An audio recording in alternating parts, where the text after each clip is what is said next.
Hello everyone, today I'm making this video that I'm titling something like the eBay seller scammed me, but I still got some good coins anyway. So what we're going to do is we're going to take a look at the 12 lots that the eBay seller actually sent to me. And then after we go through these coins, we're going to take a look at the original auction, take a look at what he was supposed to send me, and we'll figure out, was this better, was this worse than what I was supposed to get? And we'll talk about just kind of talk about how this came to be. I actually purchased this lot back the week that everybody was snowed in, back in mid-February. It's a couple of months after that because I wanted to give the seller a chance to make it right. He didn't, and we'll take a look at that a little bit later. But here are the coins that did arrive, and some of these coins were supposed to arrive. These the first 8 were supposed to be part of this lot. And the first one is a just a regular wartime nickel, and these are all supposed to be silver coins. And if you're new to silver nickels, you can tell it's a silver nickel because of the mint mark above Monticello right there. So that's worth about $1.50. Next coin is a Filipino coin that does have a huge hole in it. This is a 20 centavos coin from 1944. This was back when the Philippines was still under control of the United States, and during that time all coins 10 cents and up were made out of silver. This one was 75% silver, so this is 0.0965 ounces minus whatever would be in that hole. And so if you find an older Philippines coins, a lot of them look like they're made out of silver, but it's just the combination of copper, nickel, zinc that they put together gives it kind of a silver look. This one really is made out of silver, and it would have some kind of United States shield on the reverse. So that's kind of how you can tell if it's made out of silver, if it's about World War II or earlier. But a lot of common design when it shows the lady standing there. There's a volcano in the background, and I actually didn't have that coin, and it's just kind of a filler in my collection since it does have that big hole in it. Next up, we have a couple of Swedish coins. These aren't the most boring Swedish coins for silver, but because these are still 60%, I already had this, but one of them is from 1930, the other one's from 1918, so not too bad on these.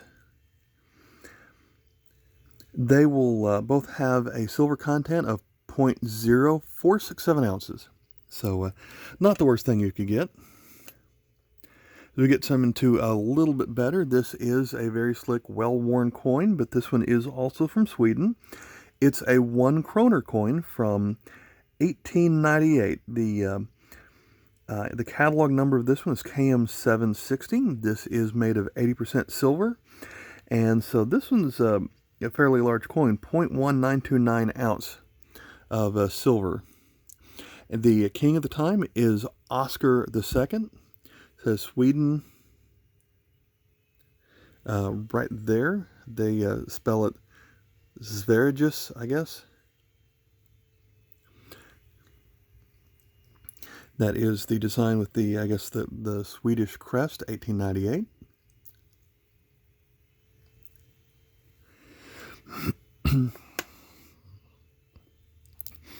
Next coin is from Japan. And I'm not sure, I don't think I had any Japanese silver coins before this one.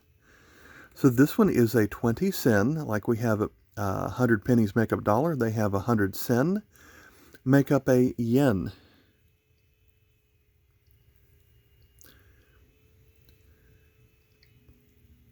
And as we look at this one, had to teach myself a little bit about Japanese to figure out this coin.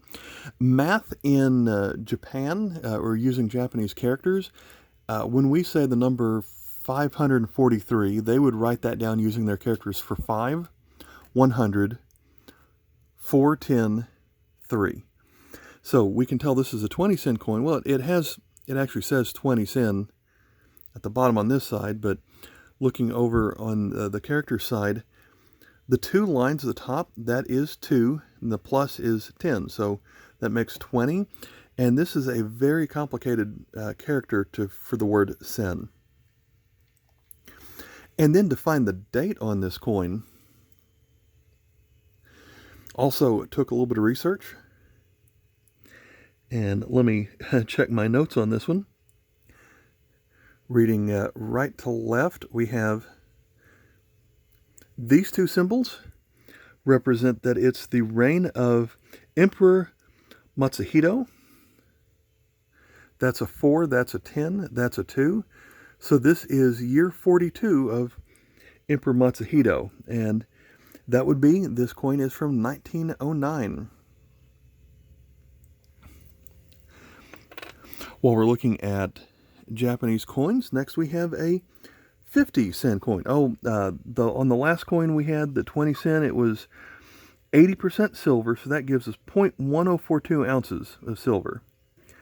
As we move on to this Japanese, next Japanese coin, that is the symbol for 5, the plus is 10, this is 50, and then we have, again, the character for sen right there, so this is a 50-cent coin. This one does not actually say 50 sen in English on it. As we come over here and look at the numbers, these 2 characters are for Emperor Yoshihito,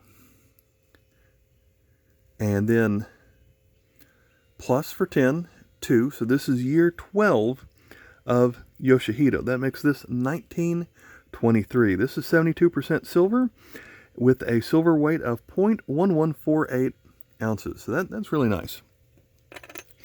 Next one is even better because it is in even better condition. Still show 50 sen on this side. Flip it over for the date. We have same emperor plus 3, so this is year 13.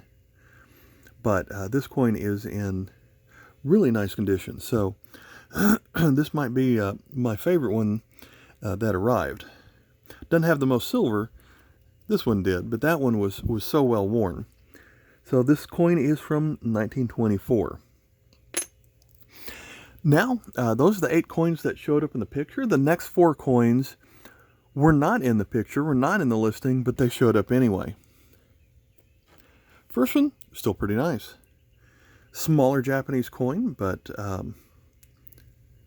this one just has a plus, so 10. So that's a 10 sen coin. Flip it over. It does say 10 sen on the bottom of it. Neat kind of a dragon look on here. So like we were looking at the Emperor earlier, the 2 coins that now appear at the bottom is again, Emperor Matsuhito. But this one has a 2, the plus for 10. That's the character for 7, so that's year 27 of Matsuhito. So that makes this coin 1894. And I thought that's kind of a nice thing to show up. If it's going to be something wrong, at least I got this coin. So I am happy with this coin. Next we have a Swedish 25 ore. These are pretty boring. These are pretty easy to find. They're only 40% silver, 0.0298 ounces of silver. They're pretty common. I already had several of those. Even worse, here's the 10 ore coin. Again, 40%. That one has 0.0185 ounces of silver. So, don't need those. And then last, we have a coin that looks like it was run over several times on a gravel driveway. And as it turns out, it's not even silver. This is a Canadian Ontario quarter from 1992. No silver in that, no value in that. Might as well just throw that one away. It's in horrible shape. All right, so the day that I opened this lot, I sent a message to the dealer or the seller on eBay saying some of the coins were great, but I did not get everything that was pictured in the lot. He said, okay, you're right. I found the other coins that I was supposed to send you that I did not send you, and they're now on their way. And I waited and I waited and I waited, and because the post office is not good about delivering things, I waited about a month, and then I contacted him again and said, my coins that you promised to send me never showed up. And he kind of acted like I had never talked to him before. I said, can you refund the price because you didn't give me what you want? And I was just using that as a negotiation tactic. I think, I thought that I only paid $24 for this, I think. So I didn't expect a full refund, but I thought maybe you should give me a partial refund because there's some things that I was supposed to get and they did not show up. And he asked me what coins were missing, and I said, you asked me that a month ago, and I told you what coins were missing, and you said you mailed them to me, but they never actually arrived. And then he just kind of ignored me. He said he would offer a full refund, but I don't know. After talking with this guy for a bit, I'm not going to send all these back just to get my $24 back. That just, especially if I'm going to have to, spend a couple of dollars to mail this back, I might as well just hold on to these coins. But let's take a look at what should have come in the listing. And he's even doing this for charity. Lot of 12 various world silver coins shipped with USPS First Class 1899 Russia 50 Kopecs. Boy, I would like to have that coin. Sweden 1898 1 krona, that arrived. 20, 50, 20 sen. I put a dollar sign in there for some reason. Japanese coins, that made it. 2 Philippines coins, well, we got one of them. 4 smaller Swedish coins. And US 1945 nickel, worth much more than $35, with over $20 in melt value alone. Let's come up here to the picture and take a look at what we've got. So let me make this picture full screen so that we can kind of take a look around. And you'll see there's some coins on here, the ones that I did get. And so the ones that I did not get, I had to kind of look at it closely here. We've got that one, which is a Philippines 10 centavo. And so I'm not too sad about missing out on that one. It is a smaller coin. It's, again, 75% silver. I already had one of those. Move up here to the coin in the middle. I got the one on the left, but the one on the right that I'm showing right here is a coin that, again, I didn't really need this one. It was a 40% Swedish 1 Kroner coin from, I believe, the 40s. So that'd be about 0.09 ounces of silver.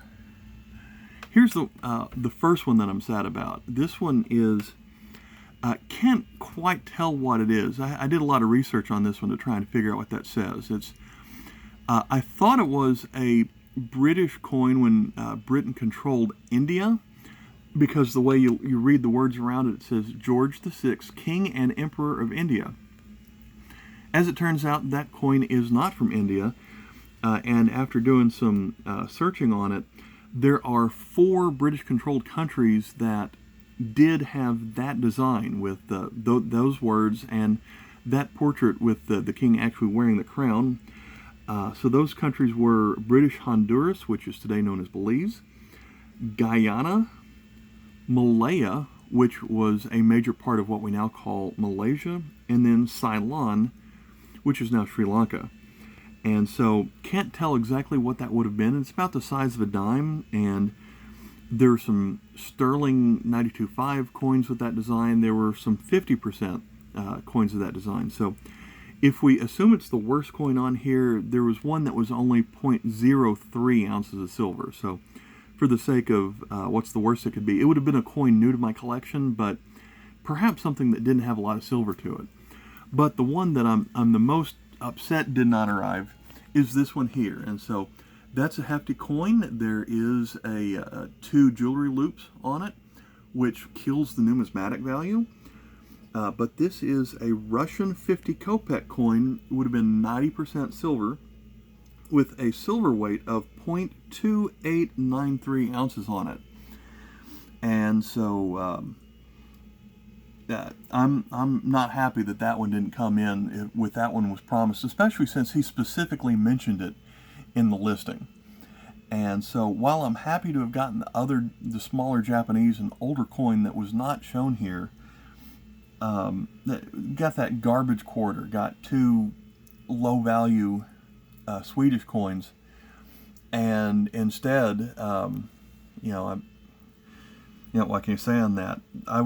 I actually received 0.87 ounces of silver out of this whole lot, and I paid $24 for it. Now, the numismatic value, especially those Japanese coins, were worth what I paid, I guess.